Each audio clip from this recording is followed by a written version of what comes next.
Only Lion HD, he's really good in the vehicles. I can expect to see some good dogfights there today.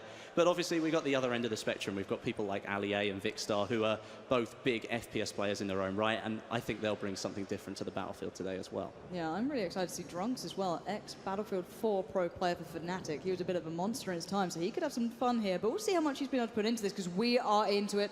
And look how gorgeous this looks already. You can see this huge environment, and this map is not small. This is only just a part of it, and you know, that looked fairly big already. So here we go, with tanks rolling into the battle, and in the background there you can already see some of the capture points. At the top of the screen you can see there are 7 on this map. So actually, in case people are new to Battlefield as a whole, maybe they haven't played the previous iterations and they're just watching this to see what's going on here, we'll jump into the content soon enough. Explain to us how this game mode works so people know what to be looking for here, Westy. Okay, so Conquest is your bread and butter for Battlefield. It's like the original game mode. And, you know, you're fighting for control of the whole map. You've got various things that you need to be looking for, different capture points all over the map. And here already, as you can see, we are on board with Level Cap, and something that I think he's been doing quite a lot recently is playing with the Flame Trooper. Now, unfortunately, it switched away, but hopefully we can go back to that in a minute. Yeah, we can definitely check that out. The horses are out now. We're going to have 3 games of this, so don't worry. We'll get to break down this content for you. Yep, and maybe all that Johnny Cash has inspired the Ring of Fire. You know what I mean? It all comes out now. We're going to see it going on. But yeah, this is the horse gameplay that we were looking for. Again, though, you're not going to get away with it. You can't just charge at 2 people and hope for the best. You will be taken down. It looked like the horse may have survived that, but the rider certainly didn't. Well, yeah, that's an interesting point, actually. It's the horse is very similar to other sort of open vehicles where you can die, but your vehicle, or horse in this case, may survive, because the horse has a higher health level than you do.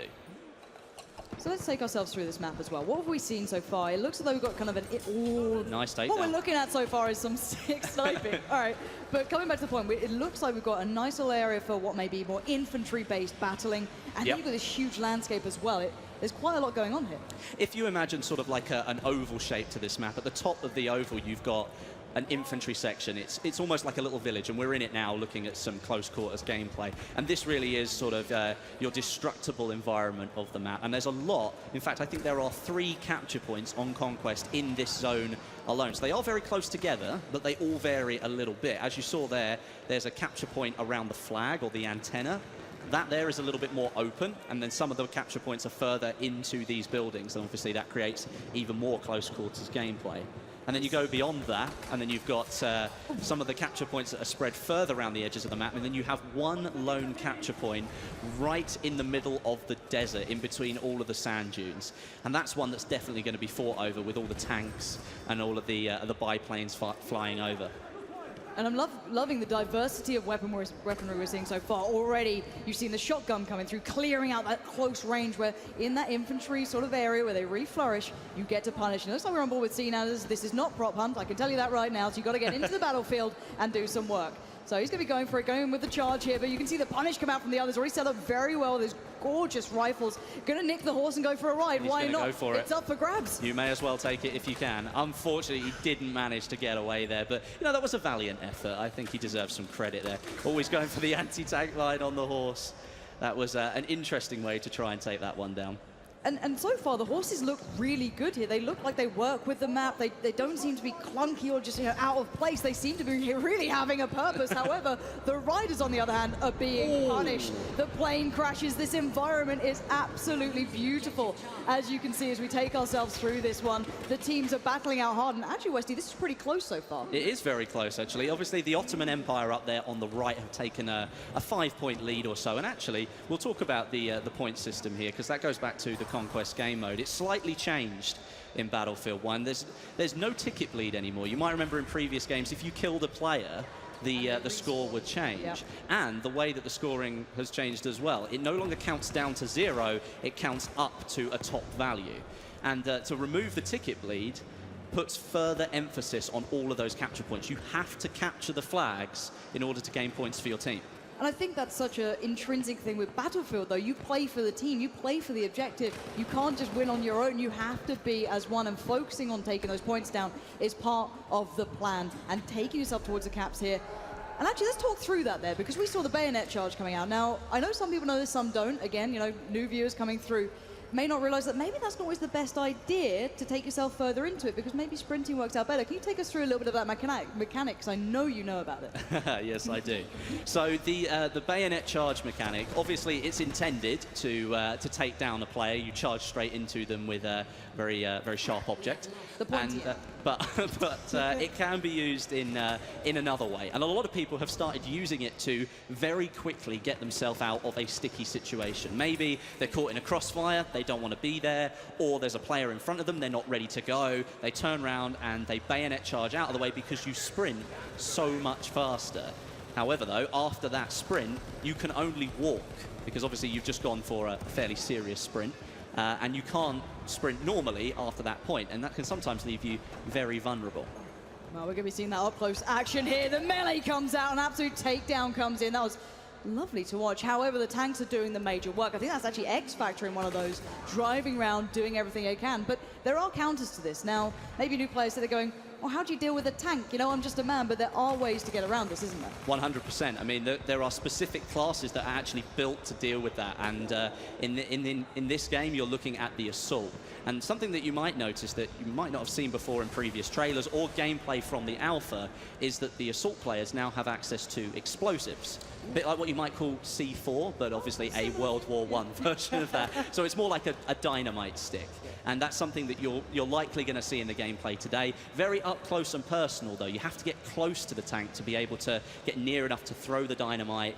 It doesn't stick like modern explosives do. So you have to be very close and sort of catch the tank unawares. Yeah, and Stone Mountain trying to hold on here. The rest of his team was almost wiped at that point. His squad was in dire straits. So he's going to try and do what he can on the objective almost here, near that train station. Try and keep this one under wraps. You're going to see, actually, at the moment, it's the British Empire taking a strong lead, at least for now. The tickets don't reflect that just yet. And, oh, here we go. The train has been deployed.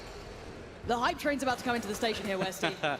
Yes, this is actually a really interesting bit, because even though it's a behemoth, and yes, it's designed to change the game, it really depends on how you use it. If you don't use it correctly, then you could actually leave yourself more vulnerable. It could go very quickly indeed, and then you've lost your chance to sort of change the tide of the battle. And let's go down that route, actually, because we're going to see it in action very, very soon. The point is, it doesn't really get to the capture points, does it? It only really goes by one. It has an effect on a second. It does do damage. There's no disputing that. Here comes the train now. And yes, it is on rails for anyone else out there who wants to make a joke about that.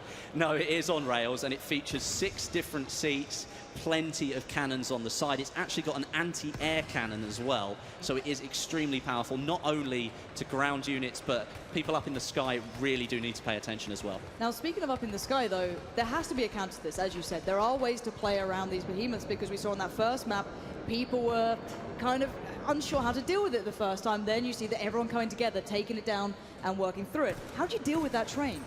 Well, one of the things that you can do is, as an infantry unit, obviously, as I said, the assault player does have access to some explosives, but in my own sort of experience of looking at the games that we've seen, players in sort of planes are going to be the best ones to sort of so eyes in the sky here. Yeah, eyes in the sky, really. You've got people in the bombers, and they're the ones who can deal a massive amount of damage. If they lay down a carpet of bombs on top of that train, they're going to do a massive amount of damage. Well, speaking of it, you highlighted Ponyline HD as one of the players you wanted to watch for this ability. He's already eyeing up that train. He knows what he wants out of this one. Definitely, but just so we can see here, this is a really good shot of just the scale of the map as well. It's absolutely massive.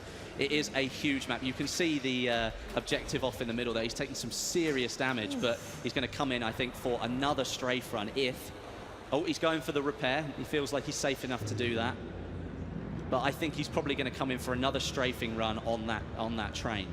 And this is the beauty of Battlefield as well. It's not just about your infantry. It's up in the air. It's up in the skies. We're seeing those dogfights coming through. And now here comes that run again. The hit and run. Ponyline HD needs to back out of this. He's got to be careful. He is taking fire as well. They're not letting him just get away with this. And that's it. The armored train took him out completely.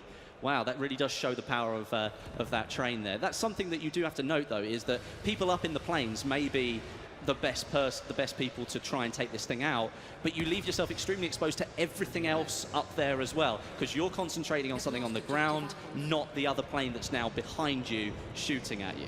And also, let's bear in mind, because a lot of people get nervous about this stuff, you know, how's that going to work? Is it balanced? Is it not? Keep your eyes on the tickets. They haven't gone drastically in one favor. It's more even the scoreboard. It's meant to be able to turn the tide of the war almost. And oh, we've got a little bit of action. Oh, he was Sniper Wolf, and with the pistol shot, you're going to get punished there. The MP18 trench gun is going to deal with you very swiftly. They tried to go for like a sneaky melee kill, but it didn't quite pay off. And you know what? It happens to me all the time. You try and go for it, and then the person turns around at the last minute, and of course they're the one standing there with a fully automatic weapon whilst you've got a bolt-action rifle. So, and that again is the beauty of Battlefield. It's the rock, paper, scissors mechanic. Everything has a counter. If you're going in for the melee, you better be aware that that person could turn around at any moment, and you've left yourself extremely vulnerable.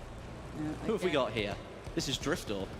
He's taking the tank into perhaps uncharted territory, into a more infantry part of the map, but of course he's putting a lot of power behind those infantry units there. Yeah, that's certainly going to do some great damage, but already you can still find this infantry battle going on. These buildings allow for perfect cover. The map, however, does change. The cover, it just completely removes itself throughout this battle. And again, you can see here on the ground to the right-hand Yeah. side, you can see the craters that have been formed in the ground. That could have been from a dumbfire rocket from the plane. It could have been the anti-tank grenade. There are so many things that you need to be aware of in this game, and terrain deformation is one of them. Suddenly, you might be able to use that as cover, but on other occasions, and most likely that cover has just been taken away. Yeah, it's interesting to note that that train was still going at that point, because the match has moved on a fair bit, but the train was still there, plucking away. And look at where the flags have been capped here. Let's keep that in mind. Only 2 are secure, 1 for each team. So at the moment, it's actually fairly even. Both teams going for different objectives, both running at the same time. You are seeing the covering fire going down, the suppression coming into the place. That flag is so contested right now. They're doing whatever they can. And at that sort of range, you're not going to have the best of luck with that sort of weaponry. And well, you're not going to have much more luck if you do that. That says accident. I'm not sure what happened there. A little backflip. It didn't go well. We're still running in favor of the Ottoman Empire here, but the gap is only 10 points. And as I said, kills don't count towards that score anymore. So there is a lot of frantic toing and froing around these flags, but now you can see that the British Empire now have control of, I think... That's a 4 lockdown at least. That's a 6 lockdown now. It's about to be. It's about to be 6 lockdown. And as you can see, the British Empire catching straight back up now, reducing their lead. And this is really where Battlefield can completely change in just the blink of an eye. And at the moment, the Ottoman Empire only clinging on to 1 point. That is not what you'll be seeing. And actually, let's talk a little bit about this sniper rifle as well. Let's talk about what we're seeing here, because you see people talking about zeroing, which you didn't necessarily see in that one, but bullet drop's a thing in this. It's not just your out of the box kind of easy shooter. This is tough work. Yeah, you've got the bullets that you fire do actually travel across the map. They take time to reach the enemy that you're firing at. You've got bullet drop and bullet drag as well. For people who don't know what bullet drag is, that's where... Oh, look at that for a roadkill. That was fantastic. That was actually either a really good bit of skill or something extremely lucky. Either way, it was a cool bit of footage. Look, no luck, just skill, 1 shot, 1 kill. All right, that's what I cling to, and I will always stick to that, Don't be a naysayer, or I'll have to bring out the horse puns, okay? But we are seeing still this back and forth going on. At the moment, the British Empire have turned it round towards more of their favor. However, the clock is running out here. We're down to 1 minute, actually under that. These are the final closing moments. If the Ottoman Empire doesn't come back into this, they could be done for. Well, looking at it now, I'd find it extremely unlikely if the Ottoman Empire really managed to pull anything back at this stage. Only 45 seconds to go. They have taken back a couple of points, but they appear to be losing them just as quickly as they're taking them. Perhaps the players on the map, their distribution isn't great at the end of the round. Maybe they're just frantically trying to capture whatever they can. And that's part of Battlefield. It forces you to change what you're doing. Suddenly you've got to focus on something different. I mean, there are 64 players playing here, so there's always something different that's going to happen. All right. And Azel, what have you got here? He's capturing, at least. Yeah, he is capturing. He's actually doing some damage. He's trying to take out the... trying to take out one of the planes, but we are coming very close to the end of the round now. Just 10 seconds to go. And that's a nice way to finish the round, I think. A good overview of the map and our first round of Battlefield 1 on the desert. There it is, ladies and gents. What a way to close it out. A brilliant first impression here of this gameplay on this new environment that we hadn't really seen tested out yet. Do you know what? That was an extremely high score considering the time of the round. It really was. You know, that was a really good score for them to go for.